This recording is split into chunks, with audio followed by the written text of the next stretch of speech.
guys, I thought today we would do a vintage recipe. It is called pineapple dumplings.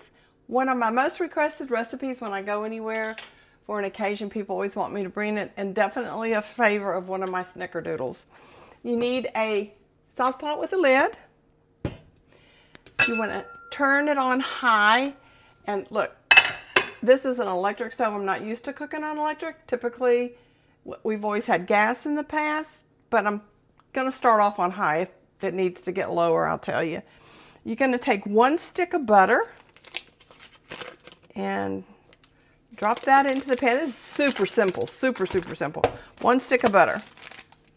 You want 2 cans of pineapple chunks. You cannot use tidbits and you cannot use crushed. I say that, I've never tried it, but we always use the chunk. This one happens to be in heavy syrup, but I have done the sugar-free one also.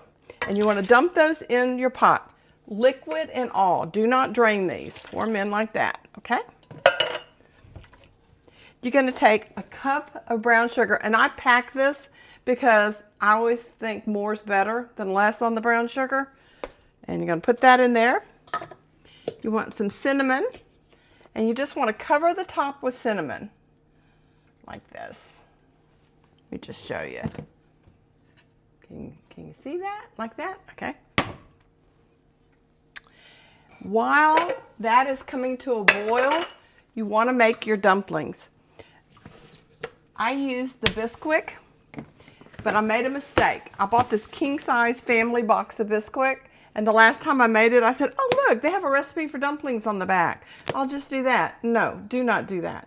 You want to do the drop biscuits, and it's super simple. 2 cups of Bisquick, and start with about 2/3 a cup of milk. And you just want to mix it all together. And that's it. Another recipe on the box, if you're doing the drop biscuits, it tells you to put like a tablespoon of oil in it. I don't do that. I just mix this up like this. So, also always use whole milk, not skim. Hope that's not a problem for y'all. And also always use real butter, not margarine. Oh God, does anybody use margarine anymore? Probably should not do that. So, I'm going to add just a drop more of water, or the milk in here, actually. Sorry about that. Just a drop more. Okay. Let's see how that's coming. You're just going to stir this up. Mix that in. I mean, it's going to be sticky. It's not like you're rolling it out. You're actually going to drop these into the mixture. Okay. Okay. And it should look like this. Like that. Okay. Let me get a spoon. Give this a stir. Okay, because you want that sugar and everything. You want everything all mixed together in your pot.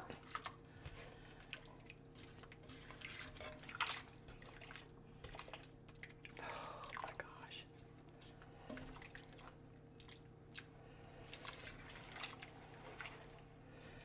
There we go. Okay, and so while that's coming to a boil, I'm going to tell you a little bit about this recipe. Let me get my glasses so I can see. So this is a vintage recipe. My great-grandmother, my grandmother, my mother made it forever. Typically, the way it used to be made, you didn't use Bisquick. That's kind of where we are now. You know how we're always looking for something quicker, easier.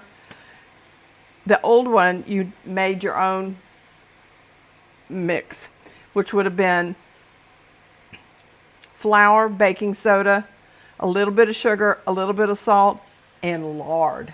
You cut the lard into it, and a 1/2 cup of milk. But honestly, this is so much quicker, easier, and this is the way we do it now. I have tried to Google this recipe to find it, and I can't find it anywhere. I'm sure there's one out there somewhere, but can't find it. And like I said, when people think of pineapple dumplings, they think more along the lines of the Asian dumplings, but that's not it. All right, so this has come to a boil. If you can see that it's coming to a good boil. Once it comes to a boil, you want to start dropping in your Bisquick mix. These are going to be your dumplings. Just drop them into this as it's boiling. Like this. Okay.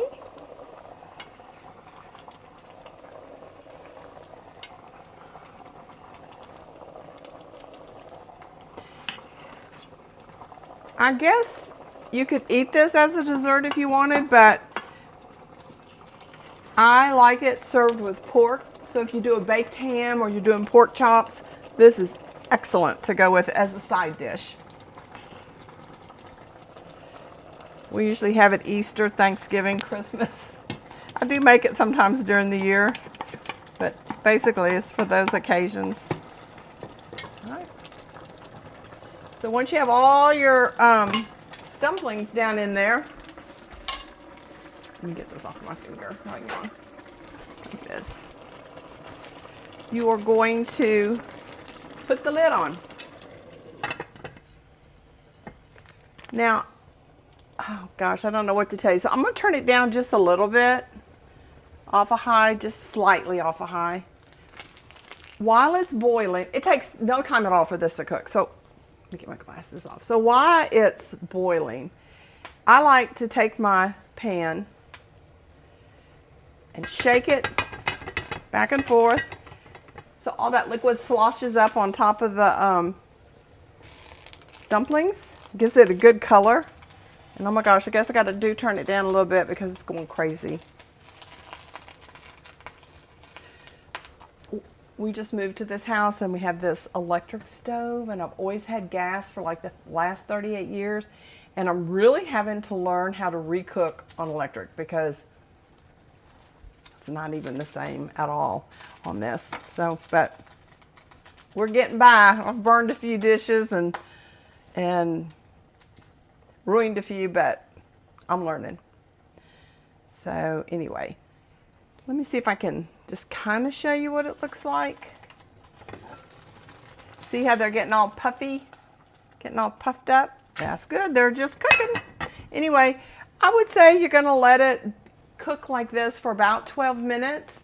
And when you're done, when it's done, they'll have the sugar cinnamon kind of on top. And they're wonderful.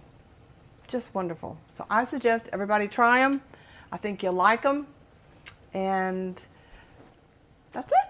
I'll post a picture when they're done, what it looks like right after this video, so you'll know kind of what they should look like when you're finished. But anyway, so that's it. And I think the next vintage recipe I'm going to do is going to be egg and olive.